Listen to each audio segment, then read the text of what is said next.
건강한 우리 몸.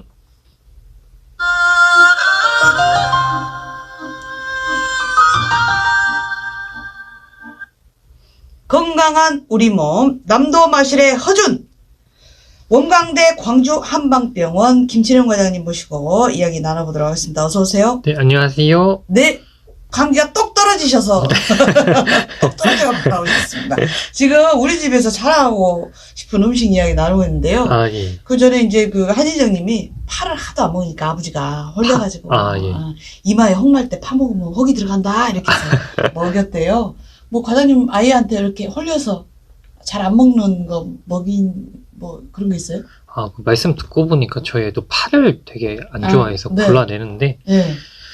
그게 뭐, 이제 먹이는데 쉽지 않아가지고. 뭐 홍나 때 예. 그럴 때 제가 한번 해보겠습니다. 그래요. 오늘은 췌장암에 대해서 예. 하신다고요? 네, 그래서 이 췌장암이 저도 참 이게 준비를 하면서 참 네. 겁난다는 생각을 많이 했는데, 네네. 우리나라 주요 암 발생 순위를 10위까지 매겼을 때 췌장암은 8위 정도거든요. 그래서 다른 암에 비해서 비교적 드물게 발생은 한다고 할 수 있는데요. 그렇지만은 일단 발생을 하면 굉장히 예후가 좋지 않기 때문에 가장 독한 암이라고 할 수 있겠습니다. 그래서 일반적으로 우리가 암하면 5년 생존율을 많이 얘기를 하는데, 그래서 좀 더 예후가 좋다 하면 10년 생존율까지 이야기하는데, 췌장암 같은 경우는 5년까지 생존하기도 쉽지 않아서 3년 생존율을 따질 정도입니다. 3년이요? 네, 네. 그러니까 저도 이제 주변에 이렇게 들어보면 진짜 소리 없이 오는 네. 암이다 해서 굉장히 좀 무서운 암 이렇게 생각하고 있는데요. 그래 오늘 췌장암에 대해서 궁금하신 점 있으시면 샵9930으로 보내주시기 바랍니다. 그럼 조기 진단 이런 것도 힘든가요? 네, 그래서 이게 모든 암들이 조기 진단이 굉장히 중요한데, 췌장암 같은 경우는 아마 이런 방송이라든지 기사에서 췌장암 조기 진단을 받았다라든지, 뭐 췌장암 초기다 이런 뭐 특정 분들이 그렇게 진단을 받았다라는 말을 거의 못 보셨을 거거든요. 네네. 예, 왜냐면 일찍 발견하더라도 재발이 잘 안 되기도 하고, 재발이 잘 되고, 그리고 치료가 어려워서 흔히 말하는 조기암의 범주에 속하기가 어렵기 때문인데요. 그래서 조기암이라고 하면 치료가 잘 되고 재발이 안 돼야 하는데, 췌장암은 그런 경우가 잘 없다는 겁니다. 그래도 암세포가 1cm 이하이고, 그래서 굉장히 작고 주변으로 전이가 없고, 그리고 췌장 바깥으로 암세포가 넘어서지 않은 경우는 조기 췌장암으로 볼 수도 있는데요. 이럴 경우에는 수술이 성공적으로 끝나면 완치를 기대할 수도 있지만은, 현실적으로는 1cm 이하의 작은 췌장암을 찾는 게 굉장히 어렵습니다. 그래서 췌장암과 관련된 혈액검사상의 지표물질들이 있긴 하지만은, 혈액검사에서 이런 물질들이 검출된다고 하면 사실 또 암이 이미 초기 단계를 넘어선 것을 의미한다고 보시면 되고요. 그게 1cm 이하의 작은 췌장암을 찾기가 어렵다. 이거는 이미 이제 다 커져 있는 상태여가지고. 네네, 이렇게 커져야 이제 볼 수 있다 보니까. 그때야 찾을 수 있으니까. 예. 무서워. 네, 그래서 국내 대형 병원 통계에 따르면 췌장암을 진단받은 분들의 약 70%가 3기 내지 4기였고 단 1%만이 1기였다고 합니다. 그리고 나머지가 2기였다고 하고요. 그리고 수술이 가능한 경우는 진단받은 환자의 약 30%밖에 되지 않았다고 합니다. 그리고 췌장암은 수술이 가능하더라도, 크기가 비교적 작아서 수술이 가능하더라도 췌장 자체가 각종 장기에 둘러싸여 있어서 암을 제거하기가 상당히 까다롭습니다. 그리고 수술로 암을 제거하더라도 2년 이내에 재발할 확률이 60%에서 80% 정도까지로 매우 높은 편입니다. 진짜 쉽지 않네요. 네. 뭐 여러 가지로 뭐 발견하는 것도 쉽지 않고 수술을 하는 것도 쉽지 않고 치료를 하는 것도 쉽지 않은데 왜 그러면 이런 췌장암이 생길까요? 네, 그래서 위험 요인이 4가지 정도 말씀을 드리려고 하는데요. 네. 그래서 일단 제일 중요한 위험 인자는 흡연입니다. 흡연? 네. 그래서 흡연을 할 경우에는 그렇지 않은 분들에 비해서 췌장암이 발생할 가능성이 2배 내지 많게는 5배까지 증가를 하고요. 통계에 따르면 실제 췌장암의 3분의 1가량이 흡연으로 인한 것이라고 합니다. 그리고 담배를 끊을 경우에도 10년은 지나야 췌장암에 걸릴 위험이 담배를 피우지 않으시는 분만큼 낮아진다고 하고요. 예. 아니, 담배야 백해 무익이니까. 네. 이해는 돼요. 근데 직접적인 이제 폐, 이렇게 숨으로 들어 마시니까 폐에 영향 미친다는 걸 알겠는데, 이 췌장이 이렇게 영향을 주네요. 네. 일반적으로 그래서 흡연이 암 자체와 굉장히 연관이 많다고 보시면 될 것 같습니다. 네. 그리고 두 번째 위험인자는 만성 췌장염인데요. 말 그대로 만성적으로 췌장에 염증이 지속되면 췌장암 발생 위험이 높아진다는 겁니다. 네. 이런 만성 췌장염의 가장 중요한 원인이 음주인데요. 오마. 네, 그래서 음주 자체가 췌장암을 유발한다는 것에 대해서는 아직 의견이 분분하지만은 네. 음주가 만성 췌장염을 유발하는 것은 이거는 비교적 명확하기 때문에 그래서 결국에는 음주가 간접적으로 췌장암을 유발할 수 있다고 봐야 하겠습니다. 네. 원래 이제 장이 좀 약하신 분들 있잖아요. 네. 그런 분들이 이제 음주를 하면 바로 이제 탈이 나는데 네. 스스로도 조금 네. 이제 곧 이제 연말이고 이래가지고 아무래도 그런 자리가 있을 것 같은데. 그래서 그 장이 안 좋으신 분들은 그 본인이 안 좋은 걸 아시니까 줄이니까 그래도 괜찮으신데 근데 그렇게 안 좋으심에도 불구하고 억지로 막 이렇게 드시다 보면 그게 제일 안 좋다고 보시면 될 것 같습니다. 네. 그리고 당뇨가 있어도 췌장암의 발생률이 증가하는데요. 당뇨요? 네. 왜냐하면 당뇨 자체가 췌장에서 분비되는 호르몬이 제대로 분비가 안 될 때 발생하는 질환이다 보니 그 인슐린이 췌장에서 분비가 되거든요. 네. 그래서 당뇨하고 췌장이 굉장히 연관이 많고 그러다 보니까 췌장암하고도 당뇨가 충분히 관련이 있는 것으로 볼 수 있겠습니다. 그래서 당뇨를 장기간 앓고 있는 분들은 또 조심하셔야겠고요. 마지막으로 고칼로리 음식입니다. 췌장이라는 장기 자체가 소화액을 분비하는 곳이기 때문에 고칼로리 음식을 드시면 그만큼 췌장에 부담을 주게 되고 그로 인해서 암의 발생 가능성이 또 조금 더 늘어난다고 볼 수 있겠습니다. 흡연, 음주, 당뇨, 고칼로리 음식 네. 이게 이제 유발 요인이 되겠다 이런 말씀 해주셨는데 그래도 아무리 소리 없이 오는 암이라 해도 뭔 증상은 낌새는 있겠죠. 전혀 없습니까? 그게 참 힘든 건데 그래서 췌장암의 3대 증상으로 얘기하는 게 복통, 체중 감소, 황달이 있거든요. 복통, 체중 감소, 황달이요? 네.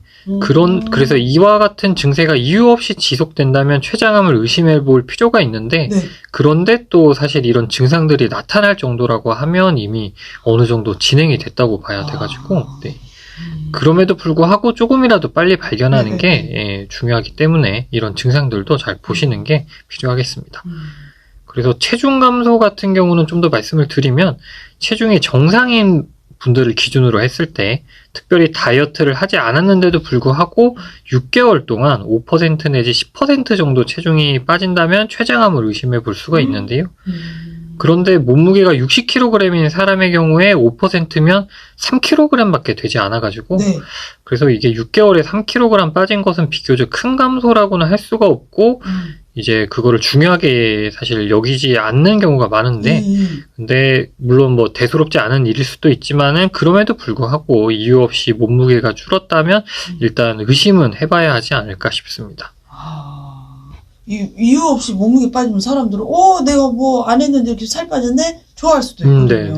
될 근데 한번 의심을 해봐야 된다. 황달은 간이 이렇게 안 좋을 때 생기는 증상이라 또 그쪽만 신경 쓸 수도 있겠네요. 네. 근데 췌장이 안 좋아도 이게 황달이 같이 오는데 그래서 특히 눈이 이렇게 황색으로 변하거든요. 피부뿐만 아니라 눈이 제일 중요하기 때문에 그래서 황달이 나타나면 더욱더 조심하셔야겠습니다. 이야, 말씀을 들으면 들을수록 소리소문 없이 와버리니까 참 겁나는 암이구나 싶네요. 음악을 들으면서 좀 놀란 가슴 쓸어내리면서 음악 듣도록 하겠습니다. 2009번님의 신청곡 아리수의 너영나영 듣고 올게요. 아리수의 너영나영 듣고 왔습니다. 자, 남도마실의 허준 김철영 과장님 모시고 지금 췌장암에 대해서 이야기 나눠보도록 하겠습니다. 선생님, 제가 궁금한 게요. 건강검진을 하잖아요. 거기에서 좀 조기 발견은 힘든가요? 그래서 그 췌장암 혈액검사 항목이 있기는 한데 거기서 이제 수치가 좀 나왔다면 이미 조금 이미. 조금 진행을 했을 가능성이 많아가지고 그래서 그 췌장암의 조기 진단이 되게 연구가 많이 되고 있는데요. 그래서 조기 진단법이 개발됐다 뭐 이런 기사들도 저도 접하긴 했는데 네. 그게 아직 실제로 이렇게 적용은 되지 못하고 있다고 그렇게 알고 있습니다.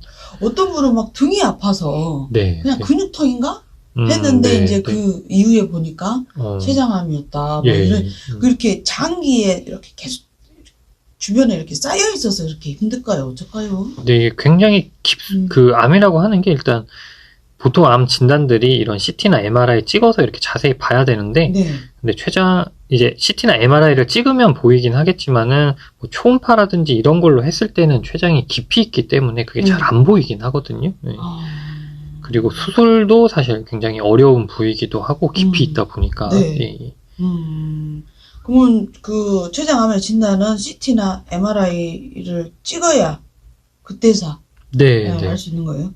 그래서 근데 또 이거를 뭐 무조건 찍을 수는 없기 때문에 이게 초기에 증상이 없는 경우도 많고 또 이렇게 일률적으로 다 찍을 수는 없기 때문에 보통은 이제 1차적으로는 초음파 검사를 하거든요. 네. 췌장암이 의심될 때. 그래서 초음파 검사를 하면 췌장에 종양이 있는지 그리고 있다면 간 쪽으로 전이가 되진 않았는지를 볼 수가 있는데 그렇지만은 이게 한계가 있는 게 췌장이 뱃속 깊은 곳에 위치하기 때문에 작은 크기의 췌장암은 진단이 좀 어려운 부분이 있습니다.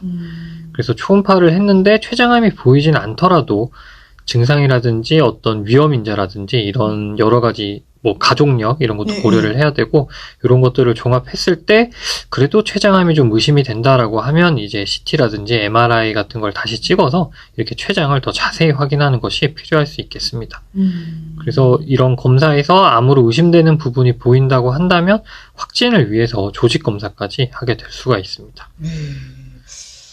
이제 만성 췌장염에서도 시작이 되니까 몸에 막 염증을 없애는 그런 음식을 먹는다든지 뭐 그렇게 하면 좀 치료에 도움이 될까요? 네, 치료는 어떻게 됩니까? 그래서 이게 완치를 이렇게 기대할 수 있는 치료법은 아직까지는 이제 수술이 유일하다고 보는데요. 네, 그러니까 아예 떼내버리는 거죠. 그러기 위해서는 다른 곳으로 전이 되기 전에 발견하는 게 중요하겠습니다. 왜냐하면 이미 여기저기 전이가 됐다면 그 췌장의 종양을 떼낸다고 해도 다른 곳에 이미 암이 퍼져 있기 때문에 그리고 수술이 불가능하다면 항암 화학요법을 생각해 볼 수가 있는데요. 이게 흔하게 말씀하시는 항암 치료라고 보시면 되겠습니다. 그래서 항암 치료란 약물, 즉 항암제를 사용하는 건데요.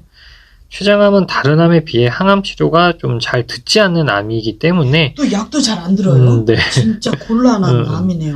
그래서 예전에는 항암 치료를 적극적으로 시행하지 않는 추세였는데 그래도 최근에는 항암 치료가 이렇게 생존 기간을 좀 더 늘릴 수 있다는 보고들이 있어서 다시 실시되고 있는 편입니다. 그리고 한의학 치료 같은 경우는 이런 기존의 치료들의 병행이 돼서 실시가 될 수 있는데요. 2019년도에 미국에서 국제통합암학회가 열렸었던 적이 있습니다. 그때 발표된 연구에 따르면 수술이 불가능한 전이 췌장암 환자가 항암 치료만 받았을 때는 평균 생존 기간이 2.4개월 정도 연장이 됐었고 그리고 여기에 한의학 치료를 병행을 했을 때는 4.1개월 정도 연장이 됐었다고 이렇게 보고한 바가 있고요. 그리고 2배가 연장이 됐네요. 네. 그리고 이런 협진 치료를 30일 이상 장기간으로 받은 경우에는 평균 생존 기간이 9.1개월까지 늘어난 것으로 이렇게 보고된 바가 있습니다. 그러면 한약이나 이런 거 어떤 거를 해주시는 거예요? 네, 그래서 그때 사용한 한약이 온나무 추출물하고 그리고 황기라고 하는 한약재가 있는데요. 이런 것들 위주로 구성된 그런 한약들이었는데 그래서 이런 한약재들이 우리 암세포가 성장을 하려고 하면 신생혈관들이 이렇게 자라나야 되거든요. 근데 이런 한약재들이 그런 신생혈관들이 자라나는 것을 억제를 한다고 이렇게 좀 확인된 바가 있습니다. 그래서 과거에는 암세포를 죽이는 그래서 수술이라든지 항암 치료 같은 공격적인 치료에 치중이 됐었는데요. 그런데 그렇게 해도 여전히 치료가 잘 되지 않는 암들이 많다 보니 지금은 암 환자들의 삶의 질이라든지 면역계의 그런 활성화 이런 부분들도 굉장히 중요하게 생각을 해서 그래서 이제 협진이 굉장히 중요시 되고 있는데요. 예. 그 우리나라 같은 경우는 아무래도 이원화 체계라고 해서 의사, 한의사 이렇게 면허권이 이렇게 나눠져 있다 보니까 그렇죠. 사실 좀 협진이 쉽지 않은 부분들이 있는데 음. 오히려 미국이나 이런 곳은 유명 암센터들은 이미 서양의학과 한약 치료를 병행해서 적극적으로 시행하고 있는 추세입니다. 환자 입장에 생각했을 때는 평균 생존 기간이 9개월까지 늘어나는데 네. 협진을 바라죠. 네. 뭐 세상에. 이야, 그래요. 미국 쪽에서는 이미 이제 하고 있구만요. 네. 그래요. 근데 이제 어쨌든 암 증상이 안 나타나면 안 걸리면 좋은데 예방을 하려면 어떻게 해야 될까요? 네, 그래서 예방이 정말 중요한데 네. 일단 앞에서 말씀드린 그런 위험 요인들, 네, 흡연이라든지 음주라든지 그다음에 당뇨 이런 것들, 고칼로리 음식 이런 것들 꼭 피하시는 게 좋겠고요. 이게 사실 언제 생길 그 췌장암 자체는 또 발병률이 높진 않기 때문에 예. 그래서 언제 생길지도 모르는 암을 예방하려고 이게 그 오랫동안 굳어져온 습관들을 교정하는 게 사실 굉장히 어렵긴 한데 네. 그렇지만은 이제 이런 흡연이나 이런 것들이 꼭 췌장암이 아니더라도 다른 질병들을 유발할 수 있기 때문에 꼭 적극적으로 이렇게 조절을 하시면 좋을 것 같습니다. 네. 그리고 혹시나 당뇨라든지 만성 췌장염, 특히나 이런 만성 췌장염을 이미 진단받으셨다면 꼭 음주를 줄이시고 네, 꼭 적절한 치료를 받으시면 좋을 것 같습니다. 그게요. 이제 그 잦은 질환의 이제 증상이 나타나면 이제 거의 스스로 반의사가 돼서 그냥 네. 이렇게 하면 괜찮아. 막 이렇게 하는데 네. 그게 가장 위험할 수 있겠네요. 네. 그래서 그게 제일 안 좋은 것 같습니다. 뭔가를 했는데 이제 내 몸이 안 좋으면 그게 이제 하지 말라는 신호인데 그거를 억지로 막 이렇게 계속 해버리면 그럴 때 정말 굉장히 안 좋은. 네. 그래요. 몸에서 보내는 신호를 네. 잘 읽어야 될 것 같습니다. 진짜 흡연, 음주, 고칼로리 음식 좀 멀리 해야 되겠네요. 그래요. 오늘 또 췌장암에 대해서 소문 없이 오늘 췌장암에 대해서 이야기 나눠봤습니다. 우리 김철영 과장님 가시는 길에 김혜라의 냉정과 열정 사이 들으면서 보내드리랍니다. 선생님 살펴가십시오. 예, 감사합니다.